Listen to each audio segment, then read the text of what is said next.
Production funding for Behind the Headlines is made possible in part by the WKNO Production Fund, the WKNO Endowment Fund, and by viewers like you. Thank you. Paul Young on the Fairgrounds, Coliseum, and efforts at neighborhood revitalization. Tonight on Behind the Headlines.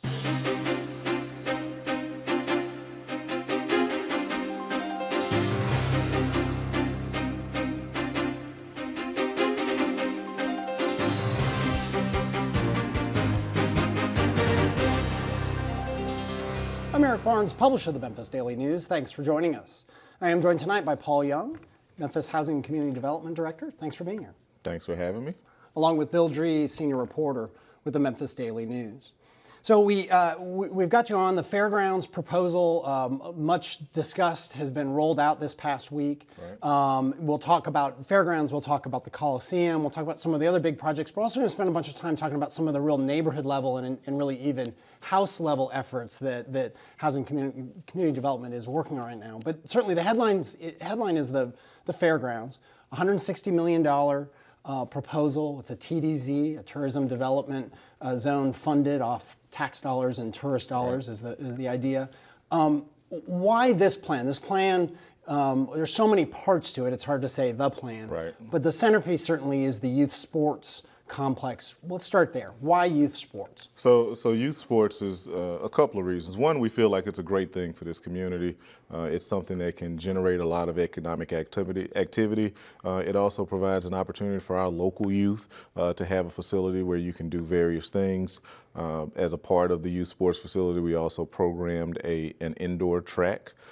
We have 4 universities, Lemoyne-Owen, Rhodes, CBU, and University of Memphis, that all have indoor track teams, yet they don't have an indoor track in the city of Memphis. So they practice outside and they compete in other locations where they do have indoor track facilities. So things like that, providing a new asset for our community to be able to utilize.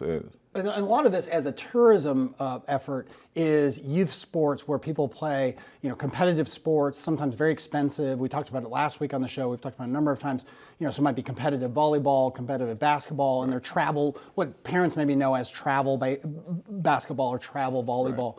Right. That stuff's real expensive, right? I mean, and so there are fees associated with the teams using the facilities. And there's also, the travel expenses, so you get into the potential of a hotel and some retail on the site as well. Yeah, so there, as I mentioned, there's a lot of economic activity that's tied to youth sports. And so you do have some expensive pay-to-play type leagues. Our goal is to be able to recruit those that are traveling across the country to Memphis. We are a strong tourism destination anyway. We feel like having this amenity could help us, but we also want to build an asset that we can use for our local community. So we want to program some things in the facility that's intentional about how we are able to let our local youth be able to engage. Yeah, and we'll bring up some maps and renderings as we talk about this. And the maps, kind of outline the area. The former Liberty Land site, I think, is one of the big new areas of development. We can see here from the left to the right, there's Toby Park up in the left, which we'll talk about in a bit, and the bright green area is right on Central, right near the Children's Museum, where some retail might go, hotels, and then in the bottom right there you see the Coliseum, and then the proposal for a whole. That's really the heart of the new construction. Is that fair to say? Yeah, that's fair to say. One of the development strategies that when we looked at this site was to try to concentrate as much of the development as possible in that southwestern quadrant of the site, because that is where Liberty Land used to be. We know that parking is a significant concern on the site, so we tried to concentrate new development in that space where there wasn't an opportunity to park previously before Liberty Land was torn down. Okay, Bill, Dries. Paul, before this administration began looking at this again in July, there was a really hard sell on the sports complex as a tournament site that you're going to have a lot of families coming here to see. And it was such a hard sell that I think it created some pushback with people saying, wait a minute, this should be a site for Memphians as well. Part of your presentation this past week involved countering that to say, this will also be a facility for Memphians as well. Right. So yes, we heard that loud and clear, that the community wants to make sure that this is something that is built not only for tourism, generating that economic activity, but something that Memphians can benefit from. So we tried to do some intentional things on the site. You'll notice that we plugged in space for basketball courts. These are covered pavilions.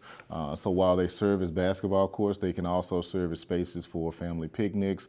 You can do temporary activations similar to things you've seen on Riverside where they did an ice skating rink. You can do cool things in that space that allow for community activity. We also programmed funding as part of our wish list to make improvements to the Pipkin building, which could serve as a community gathering space. We are looking to do our first community benefits agreement. So this is a legal document that would legally obligate the city on each of these developments for specific amenities that will be tied to the community. So things like local hiring, things like offering free or reduced price usage for the community at certain times, because this facility is going to be hopping on the weekends, but during the week there are opportunities to program things for the local community where you can see direct benefits. And then some of the other things you might have heard in our proposal was to improve connections to the site, connect to the Green Line, to make improvements to the old Melrose High School. And some people I've seen said, why would you do that? Because as we invest in something this big in our community, we're trying to think about how can we have a bigger impact at the neighborhood scale.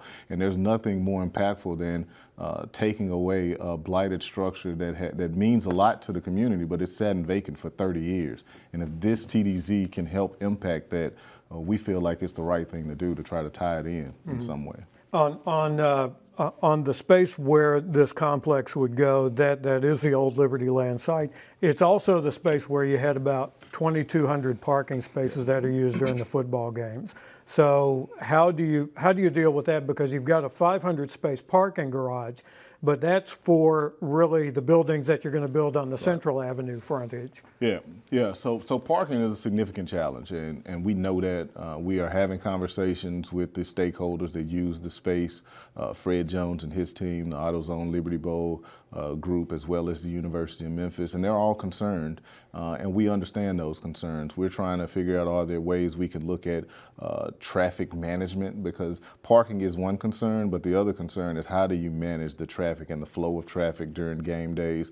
Are there ways for us to restripe the existing parking spaces where you can maximize those spaces, given that they aren't used all the time? You can actually reduce the size so that you can get more spaces on the lot. And then are there opportunities for us to do shuttles and things of that nature? I've heard some of the concerns. People in Memphis don't use shuttles, but we have to start thinking like a major city and thinking about new and innovative ways to address challenges. We're not the only community that has a stadium that doesn't have a lot of parking around it, but we can come and address this challenge head on. And how many there are? I mean, I've heard people say, the events that happen in Liberty Bowl are great. You listed them. Tigers football is now a ranked team and generating a whole lot more traffic, and everyone loves that. But there are only 10 football games, give or take, a year at that site. So that's part of that balancing act, I assume, of you have to have space and a plan for those big events, but then you've got another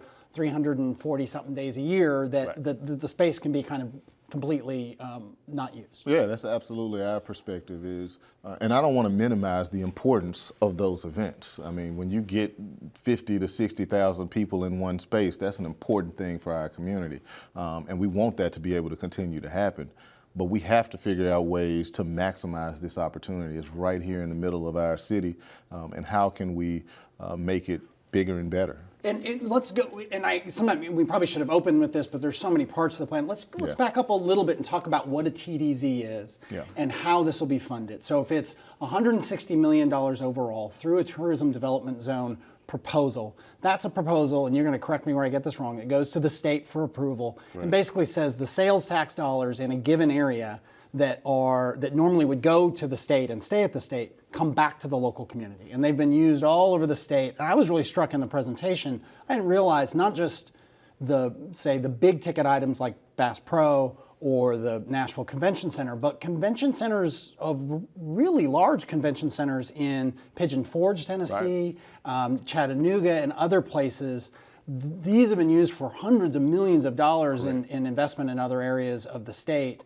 That's the idea here, not property tax revenue, not the city's just going to float a bunch of bonds and hope to pay it back some way or another. Yeah, absolutely right. I mean, this is a unique opportunity for us to take sales taxes that would have otherwise gone to the state of Tennessee and use it for something that's going to make a difference right here in our community. And the way it works is you take the sales taxes that are over and beyond a baseline year, and though that growth in sales taxes is used to pay for the bonds that you issue for the project. And so we are excited about having this opportunity. This is actually the last TDZ that can be approved by the state of Tennessee because they actually did away with the program. We submitted our letter of interest before 2007, which was their cutoff date. And so it makes sense for us to figure out how to use this tool. And that actually goes back to my earlier point around youth sports. Why youth sports? We also have to make sure that what we invest in is a tourism amenity. We can't take the funds and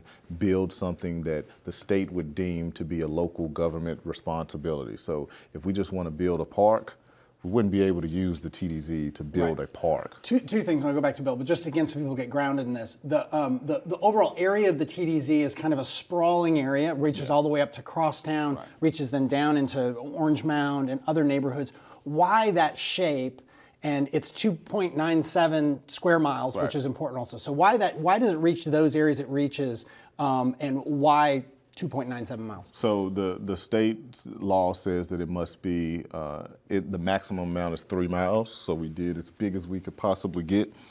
And the reason that it has this amoeba-like shape is because we wanted to try to carve in as many sales tax generating areas as possible, because the idea with the TDZ is that you will build something that's going to draw a large number of people. Those people will spend money in various locations, and our goal is to try to figure out where will they spend the bulk of their money. And so that's why you see areas like Overton Square and Cooper Young carved in, but we also wanted to carve in the Lamar and Airways Shopping Center, because our hope is that we will also see investment and dollars being spent there as well. And of it, and this is different in my mind than other proposals I've seen in the past, $40 million is outside the fairgrounds, right? It's in neighborhoods, it's about access, it's about others. And then we'll talk in a minute about Toby Field, which is sort of, it's next to, but outside. So the scope of it seemed different than some of the other proposals that were very, very and exclusively focused, it seemed to me, on the fairgrounds. But back to Bill.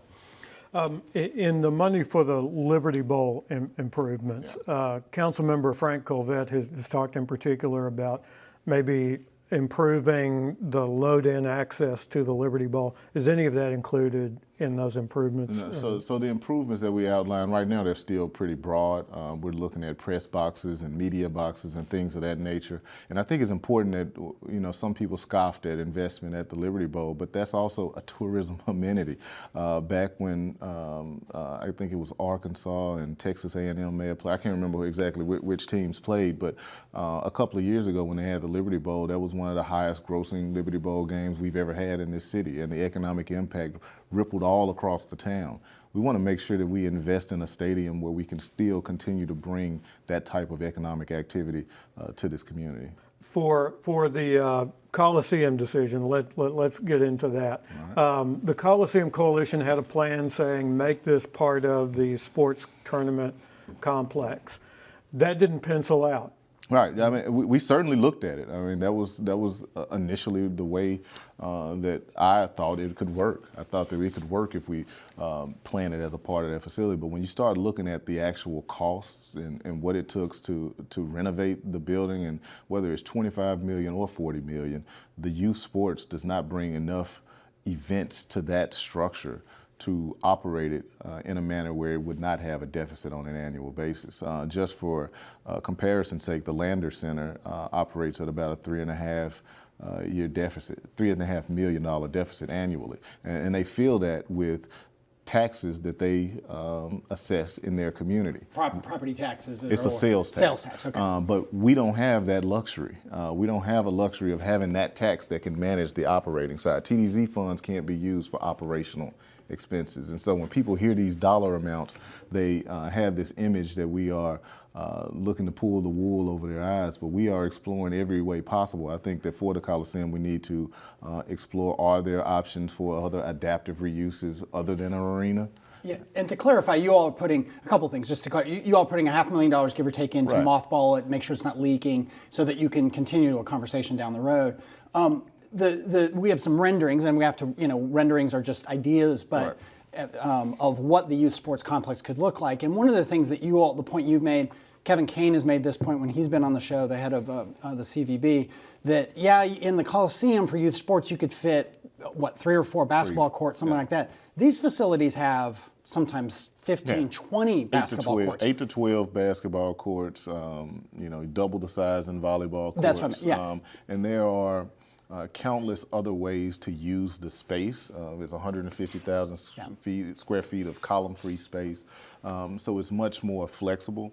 And as much as I care about the Coliseum, I graduated from the building as well. I have your high school graduation? Yeah, my high school graduation. I have memories of Memphis wrestling, Coco Beware, all these other figures that were great and fantastic and really a part of my youth. We want to figure out a way to make it work, but right now it doesn't pencil out. And so what the city is saying is not tear it down. We're saying let's invest some money to make sure that it's sustained. We have a cadre of other items that we think we can invest in that will have an immediate impact on the community. And we can continue to work on what happens on the Coliseum. Is it possible that once other parts of a redeveloped fairgrounds are up and running, that you get some proposals at that point that aren't on the table, probably aren't even in the picture at this point for the Coliseum? Yeah, I mean, I think the thing that helps the Coliseum the most is having assets around it that generate activity, because you're bringing more eyes to this asset. I think that you will have many more outside private interests that are willing to invest funds if they see something that's working in very close proximity, like the youth sports facility.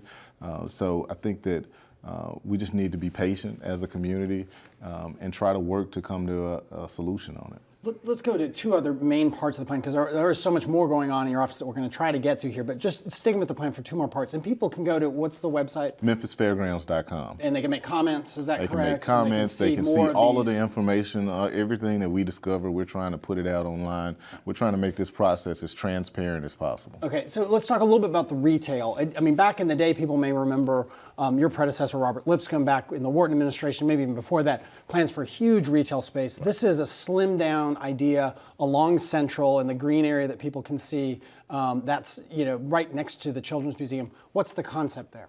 So the concept is retail that complements sports, youth sports. We don't know what the retail will look like because we do not have a developer in the fold yet. We are looking at issuing an RFQ, a request for qualifications, just to see what type of interest we might have in developers that would like to be there in the next couple of weeks. But until we get that developer on the hook, we don't know actually what goes. We know we'd like to have a hotel. We know that we would like to have some type of use that provides, mouthpieces and shin guards and things like that.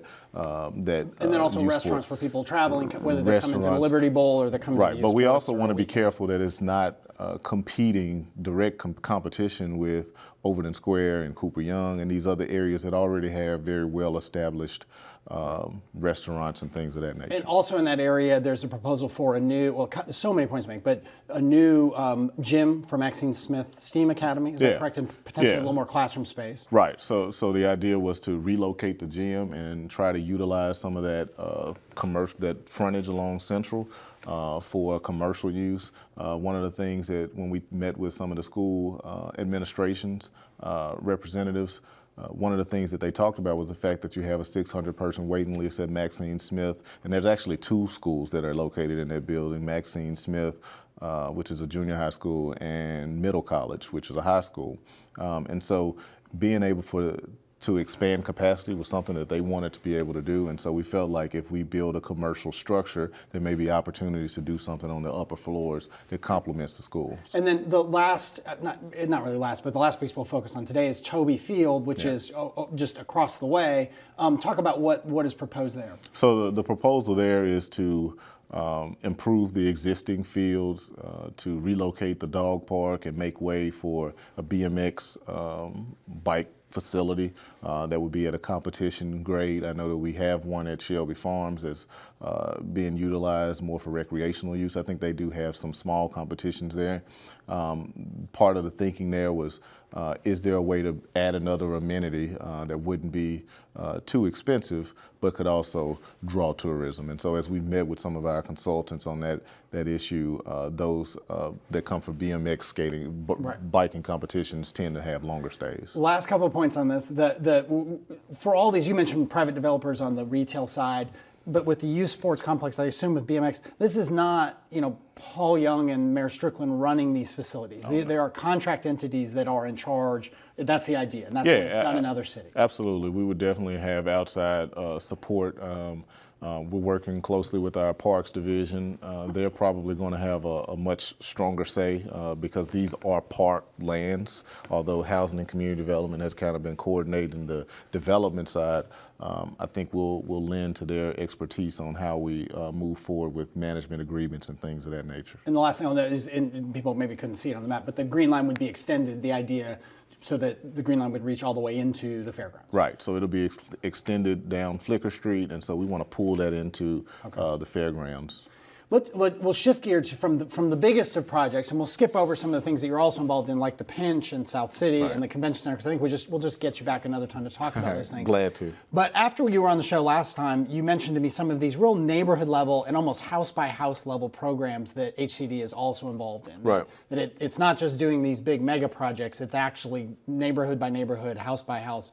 Where do you want to start with some of the things that you all are working on in that level? Well, I think it's just important that we make sure that the community knows that while we are involved and we're excited about some of these major projects that are, bigger scales, bigger dollar figures, we still do work at the neighborhood level, and I would like for that to really be our sweet spot as a division. We have a number of programs. We recently announced our weatherization program, where individuals are able to have their home weatherized, which essentially means making it more energy efficient. So we have a lot of need in this community in terms of the quality of housing. I often say we don't have an affordable housing problem. We have a quality affordable housing problem. We have a number of units that are available, but there's so many that are in disrepair. We also have a lead program where we're able to go into homes and remediate lead.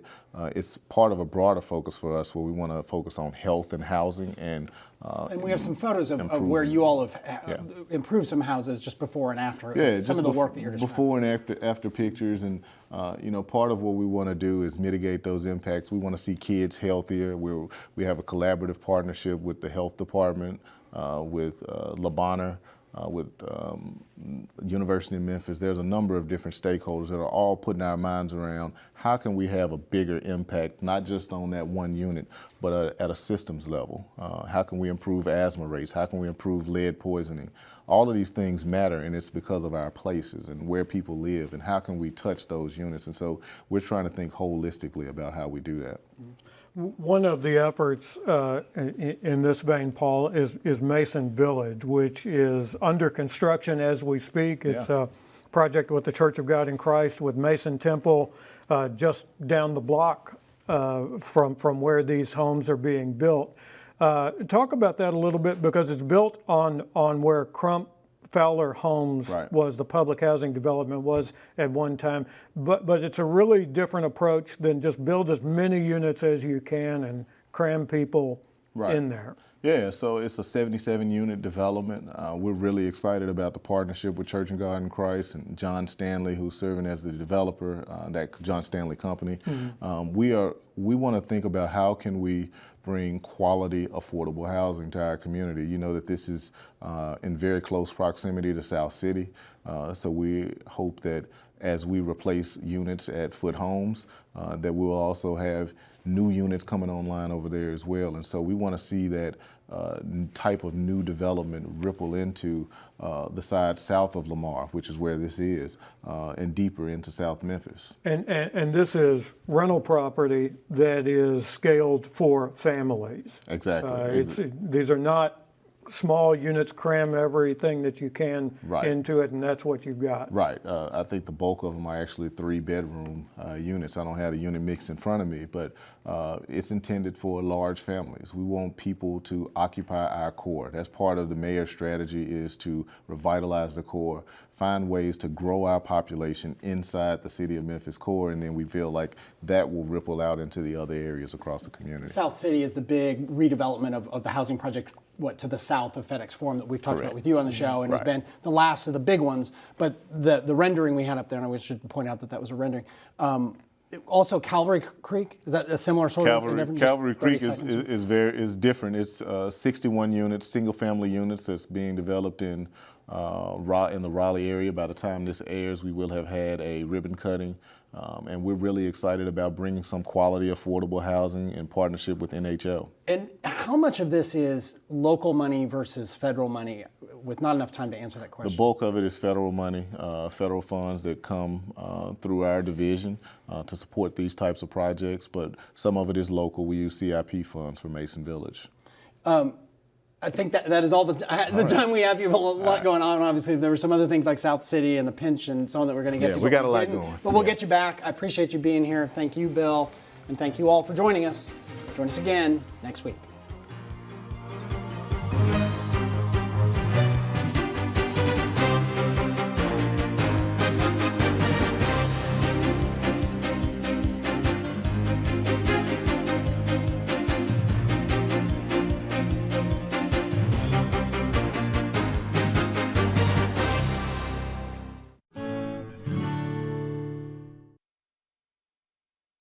In the city of Memphis, so they practice outside and they compete in other locations where they do have indoor track facilities. So things like that, providing a new asset for our community to be able to utilize.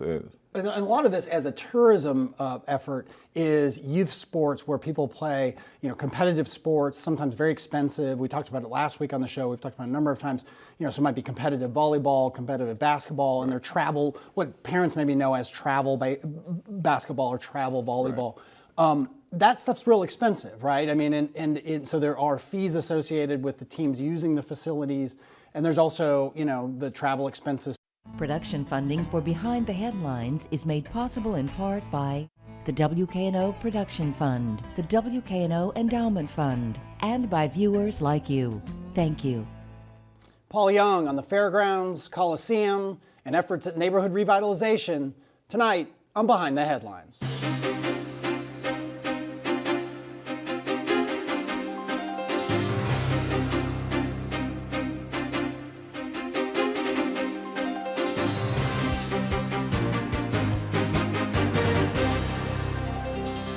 I'm Eric Barnes, publisher of the Memphis Daily News. Thanks for joining us. I am joined tonight by Paul Young. So you get into the potential of a hotel and some retail on the site as well. Yeah, so as I mentioned, there's a lot of economic activity that's tied to youth sports. And so you do have some expensive pay-to-play type leagues. Our goal is to be able to recruit those that are traveling across the country to Memphis. We are a strong tourism destination anyway. We feel like having this amenity could help us, but we also want to build an asset that we can use for our local community. So we want to program some things in the facility that's intentional about how we are able to let our local youth be able to engage. Yeah, and we'll bring up some maps and renderings as we talk about this. And why this plan? This plan, there's so many parts to it. It's hard to say the plan. Right. But the centerpiece certainly is the youth sports complex. Let's start there. Why youth sports? So youth sports is a couple of reasons. One, we feel like it's a great thing for this community. It's something that can generate a lot of economic activity. It also provides an opportunity for our local youth to have a facility where you can do various things. As a part of the youth sports facility, we also programmed an indoor track. We have 4 universities, Lemoyne, Owen, Rhodes, CBU, and University of Memphis, that all have indoor track teams, yet they don't have an indoor track. Memphis Housing and Community Development Director, thanks for being here. Thanks for having me. Along with Bill Dries, senior reporter with the Memphis Daily News. So we've got you on the Fairgrounds proposal. Much discussed, has been rolled out this past week. Right. We'll talk about Fairgrounds. We'll talk about the Coliseum. We'll talk about some of the other big projects. We're also going to spend a bunch of time talking about some of the real neighborhood level and really even house level efforts that housing community development is working on right now. But certainly the headline is the Fairgrounds, $160 million. Proposal. It's a TDZ, a tourism development zone funded off tax dollars and tourist dollars is the idea.